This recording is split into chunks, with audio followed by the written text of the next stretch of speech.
Bom, na última aula eu passei alguns exercícios aqui, então vamos fazer exercícios de operadores aritméticos.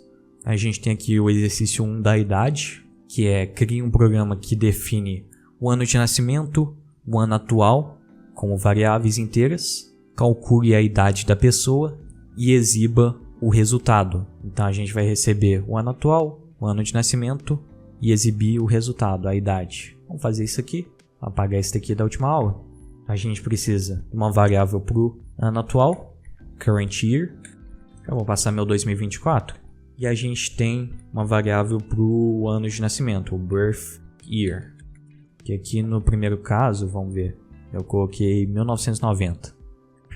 Então vamos calcular a idade, aqui é bem simples, é o ano atual menos o ano de nascimento. Achar a diferença entre os dois. Então int age vai ser o ano atual menos o ano de nascimento. Como o ano atual é maior, se eu fizesse ao contrário ia ficar negativo. Então vou mostrar isso aqui no console. Tem uma macro que a gente tem aqui no Visual Studio para colocar o WriteLine mais fácil. Se eu colocar CW e apertar um Tab, você vê que ele já coloca aqui para mim o WriteLine. Mas é importante também vocês digitarem para ir pegando. É console.writeLine. Você vê que aqui usa Pascal Case, que é a primeira letra maiúscula. E a primeira letra das outras palavras é maiúsculo também. Então vou mostrar aqui a idade. Se eu rodar aqui agora, 34, que corresponde ao meu caso aqui de teste. Então tá correto. Vamos testar com outro aqui também, 2010 e 2004. Tem que dar 6 anos. 2010 e 2004, 6 anos. Então fechou. Bem simples esse exercício. Vamos pro próximo. A gente tem também aqui o exercício do retângulo. Então a gente vai criar um programa que vai receber o comprimento e a altura de um retângulo, calcular a área e o perímetro desse retângulo e exibir no console. Então vamos criar aqui, criar um tipo float, porque retângulo pode ter vírgula, chamar de width, então 5 e 9.2, float height.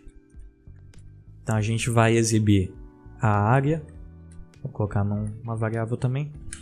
Eu poderia colocar direto aqui, sem problema, poderia colocar aqui width vezes height, que ia aparecer a área normal, 46, igual está mostrando aqui, mas eu vou passar para uma variável. Então a gente vai calcular o perímetro,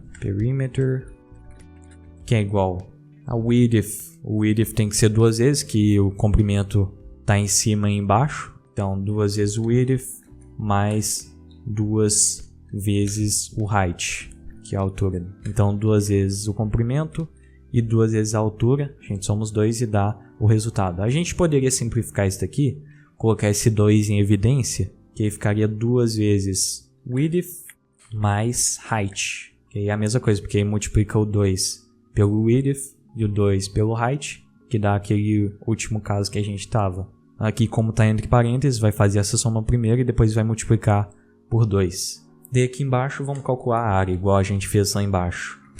A área é igual, vou só cortar e colar daqui. Então é o comprimento vezes a altura. Vou exibir aqui o perímetro e vou exibir aqui a área. Então 28.4 e 46. Vamos ver, 28.4 e 46. Então o resultado está certo. Outro caso de teste, 8.6 e 3. Vamos testar. Aqui é 8.6 e aqui é 3. Então aqui a gente teve 23.2 e 25.8. Aqui está 23.2 e 25.8. Então tá certo aqui também. Vamos para o terceiro e último exercício. Então crie um programa que receba 3 notas, 3 pesos e calcule a média ponderada entre elas. Então nota 1 recebe 8, a nota 2 7.5 e a nota 3 9. Vamos criar aqui. Chamar de grade 1 recebe 8. A grade 2 recebe 7.5. A grade 3, lembra que eu estou usando aqui o Ctrl D para poder duplicar a linha, recebe 9. E a gente tem também 3 pesos. A gente tem o weight 1, que é o 3. A gente tem o weight 2, que é o 2. A gente tem o weight 3, que é o 5. Então beleza, a gente vai calcular a média ponderada entre eles. Então a média ponderada a gente multiplica cada um dos valores pelo peso deles. A gente vai fazer grade 1 vezes weight 1 mais grade 2 vezes weight 2 mais o grade 3 vezes weight 3. Aí no final a gente tem que dividir isso tudo pela soma dos pesos. Então fazer weight, vou colocar entre parênteses, porque aí ele faz isso aqui primeiro, aí o resultado disso ele divide pelo resultado dessa soma aqui. Vai ser o weight 1 mais weight 2 mais weight 3. Se eu não fizesse isso, pela ordem de operação, eu ia fazer primeiro isso daqui, depois isso daqui, depois isso daqui. Aí o resultado dessa multiplicação eu ia dividir com o peso 1 e depois ia ir fazendo as somas. O resultado dessa com essa, daí a soma desses daqui com o resultado dessa divisão, depois ia somar com esse e com esse. Então ia mudar completamente nossa conta, ia dar um resultado completamente diferente. Então vamos escrever isso aqui e ver se o resultado bate. 8.4, aqui no exercício tá 8.4, então tá certo o resultado. Uma coisa que a gente pode fazer aqui também, em vez de fazer tudo na mesma linha, a gente pode mover isso daqui para a linha de baixo.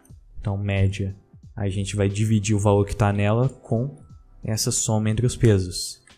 Que a gente nem vai precisar mais desses parênteses antes e depois, porque aqui ele vai fazer tudo que está na mesma linha, que é a soma dos pesos, e dividir com o que está dentro do valor da média, que é isso daqui. Então a gente também não precisa dos parênteses aqui em cima. Então você vê que deu a mesma coisa, 8.4. Então vamos tentar aqui agora o segundo caso de teste. 3, 9 e 5. Então 3, 9 e 5. E os pesos é 1.5, 3 e 3.5. Então 1.5, 3 e 3.5. Vamos ver? Deu 6.125, 6.125. Então tá batendo os nossos valores. Então por hoje foi isso. Se tiverem alguma dúvida na resolução dos exercícios, só mandar aí embaixo. Se vocês não tentaram fazer ainda, tentem fazer. Vão brincando um pouco com eles, pode tentar mudar o tipo de alguma variável, mudar a ordem que está fazendo alguma soma, alguma operação. Pode ir brincando à vontade para vocês entenderem bem como que está funcionando as coisas. Então muito obrigado por acompanharem até aqui e até a próxima.